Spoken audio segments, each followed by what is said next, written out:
I'm really excited about my guest today. Graham Hawkins is here all the way from Melbourne, Australia, to talk about digital sales enablement and AI and things that are coming down the pipe. Welcome to the Making Sales Social podcast, featuring the top voices in sales, marketing, and business. Join Bryn Tillman and me, Bob Woods, as we each bring you the best tips and strategies our guests are teaching their clients, so you can leverage them for your own virtual and social selling. This episode of the Making Sales Social podcast is brought to you by Social Sales Link, the company that helps you start more trust-based conversations without being salesy through the power of LinkedIn and AI. Start your journey for free by joining our resource library at socialsaleslink.com/library. Welcome to the show. Welcome back to Making Sales Social. I'm really excited about my guest today. He is a top voice on LinkedIn and the founder of Sales Tribe. Graham Hawkins is here all the way from Melbourne, Australia, to talk about digital sales enablement and AI and things that are coming down the pike. And I'm really excited. Welcome to the show. Thank you, Bryn. Thank you for having me. I've been watching and looking at your journey for a long time and very excited to be here. I am very excited to have you here. This is going to be so much fun. Before we dive into your expertise and talking about a little secret that you have coming down the pike, which I'm very excited to talk about, we always ask, the first question is, what does making sales social mean to you? Yeah, listen, I began my journey on social in a serious way, Bryn, back in about 2017 when I wrote and released this book, The Future of the Sales Profession. And it was interesting for me because I had no real idea about the power of LinkedIn, but I had all of this content from the book. I had some insights and some thought leadership that I wanted to share. And so back then I began just writing long form articles. And I started to post some of those articles on LinkedIn, and I got the usual kind of response, which was not much. But I kept at it, and I kept writing these articles and kept pursuing the opportunity to build the network around the content that I was putting out on LinkedIn. So that began my journey on the platform. And look, I know it sounds a little bit over the top perhaps, but LinkedIn and the whole social thing it's changed my life, not just my career. It really has broadened my horizons. It's allowed me to build a business, which we do today, which is a global business. And we do it all via social and LinkedIn. So yeah, it's been a huge benefit to me personally to get on that journey. And although when I first began, I didn't really know what I was doing. I was doing a lot. It was all like new. We had to make it up as we went along. Yeah, and I know you did the same thing, right? At about the same time. Mm-hmm. Yeah, so it's amazing. So I definitely want to dive into the digital sales enablement. But I want to just share where I started, and then it will easily bridge into what you're doing today. Yep. So when I started teaching LinkedIn, sort of tangential to my sales training, and I got a local reputation of teaching LinkedIn. And Aramark, which was a big company in Philadelphia, went through the Challenger sale. And then they went out to the market and said, we asked, Brent Adamson and his partner, Matt Dixon, what do we do now? And they said, go get some LinkedIn training. Yeah. So locally, I won't tell the whole story, but they brought me in and they said, okay, here's this book. I never heard of it. It's 11 or 12 years ago now, maybe 12 years. Yeah. Here's this book. We just had this training. We need to be challengers in the marketplace, and we need our content strategy to be challenger. We need our messaging strategy, and we need our LinkedIn strategy. So can you go build this? And I said, sure, I'd love to. And then they told me how much. And I said, great. If I build it for that price, I get to keep it, right? And they said, yeah, sure. So that was the birth of my LinkedIn journey. Now I say this only because Brent Adamson is my absolute most amazing, doesn't know he's my mentor in the world. And you are now working with him. So the bridge is, tell me what you're doing, my buddy, Brent. Yeah, look, Brent and I, like you, I was watching Brent from afar. Once Matt and Brent published the Challenger Sale, yeah, I fell in love with the book. I then fell in love with the Challenger Customer, and that really changed the direction of my career in sales too. So, yeah, I've always been a fan, and only a couple of years ago, Brent, he and I got connected on LinkedIn, as you do, and we started to talk about how everything was evolving and what was coming next, and then AI came along, and so right now Brent and I are working together on an AI guided selling platform that we're going to bring to market together later this year. And so yeah, I'm honoured and privileged and excited to be working with Brent, because he's such a wealth of knowledge and insight, and just a really good person as well. So yeah, I'm thrilled to be in a business with him now and watch this space. So tell me a little bit about the challenge this guided platform solves. Yeah, well, look, it's a number of challenges, right? And this won't be any surprise to you or any surprise to some of the world's, great sales leaders that are listening to your podcast. But when I go around, as I have done now for the last 8 years in my capacity as the CEO and founder of Sales Tribe, I'm helping businesses with digital sales enablement, consulting, advisory, and training. And I keep stumbling across the same really big challenges. And there's about 3 of them, really. The main one is, in this day and age when B2B buyers are blocking traditional forms of outreach, the big challenge that most salespeople have is, how do I start a conversation with an educated buyer who no longer wants to meet me in person, right? So how do I just get attention, get a seat at the table? That's the big challenge, number one. The second big challenge that CROs and sales leaders tell me about is that their salespeople are often guessing their way through deals. They're not quite sure about what they should do next. And so, having that constant coach or guide or mentor that can help you is a big challenge now, because frankly, CROs are so time poor. Then there's the third one, which is no surprise to either of us, but most salespeople are spending too much time chasing the wrong types of customers. So sales qualifying, right? I think it was they get someone that picks up the phone and they think they have a lead. Happy ears. We put the happy ears on. Happy ears. I love that. Yeah, we put the happy ears on, and we want to think that everything's an opportunity, but invariably we waste so much company time and resource talking to the wrong fit customers, and I've done it myself. We all do it. So yeah, sales qualifying. The thing that really hit home to me was when I read Matt Dixon's next book, The Jolt Effect, and he said in that book, as you know, he said 40 to 60% of deals end in no decision. So we have to be really clever about how we qualify which accounts are worthy of our time, our investment. I love that. Yeah, so we're trying with the business that Brent and I are building now, this AI guided selling platform, which is, by the way, is called Qs.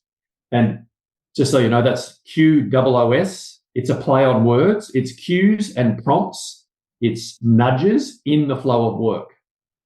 Oh, I love that. So will that be integrated into the CRM, or how is it? Yes. It is. Oh, how exciting. Yeah, we're busy trying to make all of this work now. Technically, we've got a wonderful technical co-founder, that guy named Darren Watts, who is based here in Sydney. Okay. And so he's busy building the platform with some really smart technical people behind the scenes. And we want to have it integrated into the CRM so that it can start to become predictive, machine learning, We've got a large language model now that's proprietary and ring fenced so that you could start a call with Brent Adamson if you wanted. So I often say to people, imagine having Brent sat beside each one of your sellers all day, every day. Mm-hmm. So amazing. That's very cool. Yeah, I mean that I'm very excited about that. And if you have an affiliate program, make sure you tap me on the shoulder. we will be for So, sure. so you have a reputation amongst the social sellers as being a matchmaker of salespeople and sales positions. And when people think about, I guess, career transitions for sales, it's synonymous with Sales Tribe and Graham. So talk to me a little bit about how you fell into that, because it's hard. I think it's one of the hardest things to do is find the right sales fit for a company. And you do Yeah. it really well. So share some of your magic. Well, listen, you're right. We did fall into that because originally when I launched Sales Tribe, March 2017, the idea of the tribe was to create a community, right? So my vision with the business was to help salespeople upskill for this new buyer-led era that we're now in. Mm-hmm. And so I built this community platform, and we had a whole bunch of people from around the world sign up and join the platform. And then it became obvious that one of the things that's top of mind with sellers, of course, is, their career progression and new opportunities. And so we started to just, for free, we started basically connecting people with some of our business clients. And then we realized we had this kind of two-sided marketplace happening to some extent.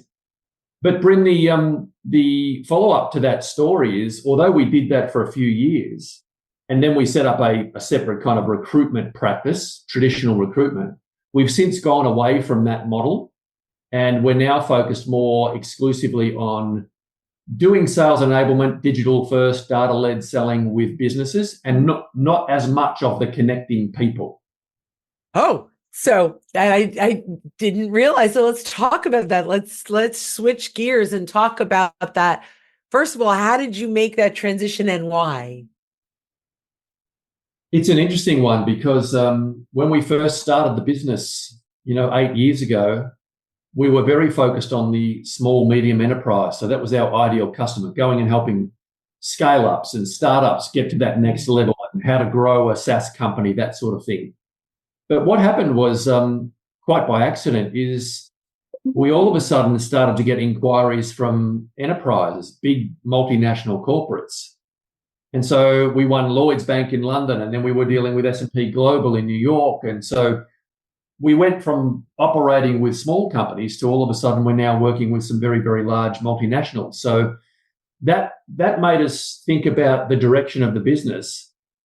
And when you're dealing with, in some cases, 1,500, 2,000 salespeople organizations, that's a totally different business model. So we did pivot somewhat towards the enterprise, and now we're working not exclusively, but more at the enterprise level than we are with the smaller companies. Ah, wonderful. So yeah. What is the challenge that they're facing that this strategy fixes? Well, the Sales Tribe strategy is almost exclusively the social stuff that you talk about, right? It's that same, I keep saying field sales was fine when the buyer resided out in the field. And in the old days, I would get in the car and I would go out and meet the buyer. Mm-hmm. Of course, I know now the buyer resides online. All of those initial touch points are happening in the dark and they're happening online. So what I'm saying to our clients is your salespeople have to show up online and create an incredible first impression at that very first touch point.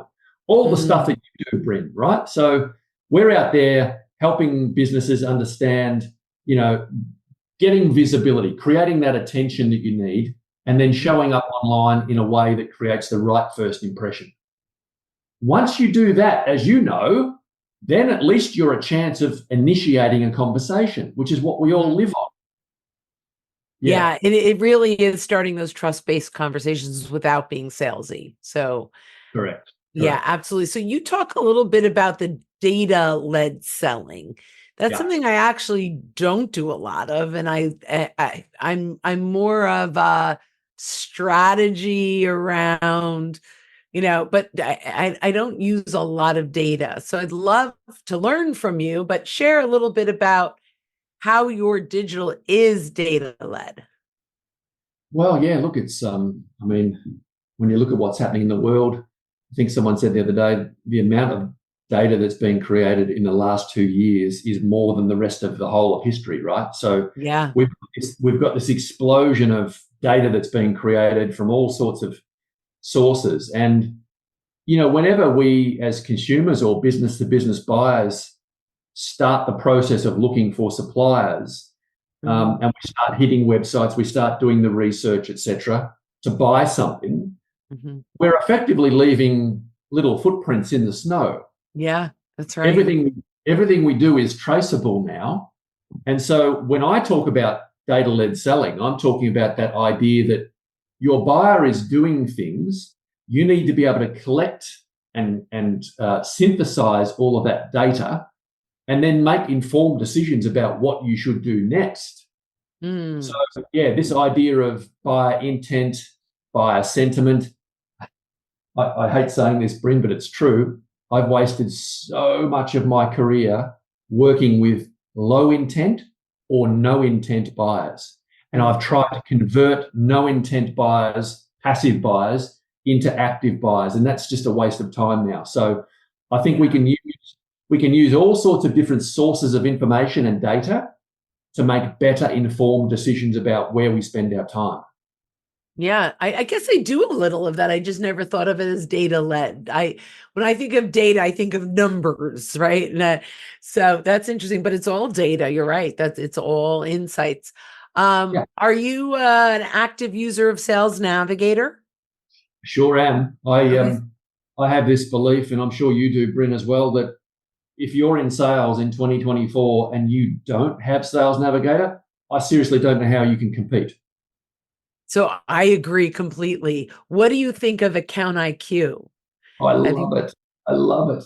Yeah. I can, and I'm sure you're the same. I get excited. I geek out on this stuff, but I can see where it's going too. Like Account IQ, LinkedIn Anywhere. It's like now all of a sudden I don't need to go and do, download the annual report and read the annual report. It's all surfaced to me right there in the Account IQ. I love it. Yeah, me too. I think it's a game changer, and I can't wait until it's on mid-size companies, not, right, as it's rolling out. But I think it's absolutely brilliant. So I love that. So this has been absolutely fabulous. My second to last question is, what question should I have asked you that I didn't? I think we've covered most of them, but yeah, the thing that's top of mind that we touched on earlier is this new platform Qs that we're bringing to market. And with Brent Adamson's help and all of his IP and knowledge and decades of research, we're going to have a platform, I think, that's going to be pretty useful for a lot of sales teams. Sales teams that are grappling with qualifying, that are grappling with, the buying center being bigger now. How do we get across all of these different 6.8? Yeah, right? Well, it's gone 6.8 to 11.6 or 11.2 or something now, hasn't it? Has it really? I'm still stuck in this. It went from 5.7 in the Challenger sale to 6.8 in the Challenger customer. And now there's 11 buyers. Yeah. Yeah. Wow. When you think about that and unpack that as we do with our LinkedIn training, right? And you do as well. It's like, well, if there is truly, let's be conservative. Let's say there's 7 or 8 people involved in the purchase decision-making process. How do I make sure I'm visible to all of those people? How do I get my message to all of those people now? It's a real challenge. Yeah. I mean, that's an area that we really focus on. How do you socially surround an organization? So yeah, it's great. Well, so thank you. My last question is, how can people get in touch with you?